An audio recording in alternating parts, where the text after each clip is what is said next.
I was super excited to hear about the Framework 16, a laptop that's customizable, repairable, and even upgradable. That is amazing. But it may not be as simple as it may seem. The Framework's main selling point is that it is completely upgradable and repairable. And when I say completely, I mean completely. Every single part is available online to buy. The motherboard, the chassis, the hinges, the screen, the GPU, all of it. You can just buy every piece on their website. I mean, what's not to love here? This is something that's never been in any other laptop. Another important factor when you buy a Framework is that you're voting with your money here. When you buy a Framework, or really any other laptop that has upgradability, you're telling the industry that you want to see more of this. You want to see more upgradability and repairability. Reuse our old stuff. Why throw it away when these parts are reusable? It's one of the main draws of desktop PCs, because when you need to upgrade your GPU, you go, oh yeah, new GPU. It's up to date now. Or if you want a generational CPU upgrade, you can just replace the CPU and motherboard, sometimes the RAM, and reuse the case, the GPU, and any other part that you have, and it just works together most of the time. The Framework is just something that is absolutely fantastic to have in the laptop space. The Framework sounds like a really good option, so why didn't I buy it? And from here we need to take a look at what I, as a consumer, was looking for in a laptop. A requirement for me is upgradable RAM and upgradable storage. Anything else upgradable is a plus and definitely very welcomed. The Framework absolutely crushes that.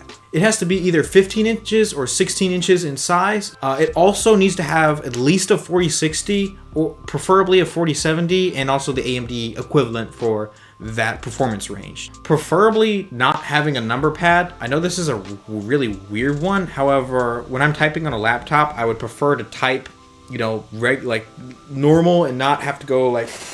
And the screen needs to be pretty decent, so nothing really set in stone that I was looking for, but something better than 1080p and something better than just 60 Hertz. And the Framework meets all of these requirements, so why didn't I go with it? And now this is where this falls apart. The Framework 16 with the GPU is $2,000 minimum. There were other laptops that met that specification that I had set as well. The main one being the ROG Strix 16-inch, which was $1,500. It's still a lot of money, but it's a whole lot cheaper than the $2,000 for the Framework that I was planning on buying. Next in line was the Zephyrus G16, which was $1,200, and that was a pretty good deal for something in the performance range that I'm looking for. However, its main drawback was that it did not have upgradable storage or upgradable RAM, and that was just an absolute requirement for me. The 16 gigabytes of RAM that it came with was what it came with permanently, and that just was a deal breaker for me, and why I didn't ultimately end up buying that one. At this point, I decided to make a trip to my local micro center, and by local, I mean 2 hours away. But I wanted to check out laptops that potentially flew under my radar. While I was there, they featured a laptop that was 16 inches, has upgradable memory and upgradable storage, even has a 4070, all for $1,000. That deal was just absolutely unbeatable. The only thing I really didn't like about this laptop was that it had a numpad, and I just thought to myself, do I really want the inclusion of this numpad to cost me $1,100? So that day, I left with the Lenovo Legion Slim 5, and I was pretty happy with my purchase. My new laptop has a Ryzen 7 7735HS. That's a mouthful. Anyway, the processor is pretty good. It has an 80 watt hour battery, and the display is 2560 by 1600 at 165 Hz. It has 16 gigabytes of RAM and 1 terabyte of storage, which isn't a whole lot. However, it's upgradable, and that's what matters to me. Framework's laptops are second to none in repairability, which make them extremely desirable in certain use cases. However, in my case, I couldn't justify spending twice as much money on what is effectively the same spec'd out laptop.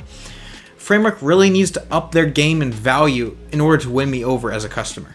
I understand the value market isn't Framework's focus. If I weren't a value-based customer, I probably would have bought their laptop and voted with my dollar for more of this type of product. However, I just couldn't justify spending twice as much money. The cost of it compared to the competition is just unjustifiable for me. Now, I could understand if you were buying a framework to buy in their ecosystem of repairability. However, that's just not the decision I made. It was just too expensive.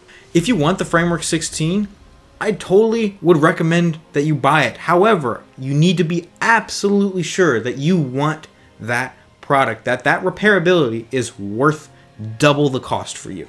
I'll be making a review of the Lenovo Legion Slim 5. I have loved it so far as a laptop. It's been pretty good, but you'll get my full conclusion in one of my next videos when I review it. Anyway, thanks for watching. If you liked the video, please subscribe.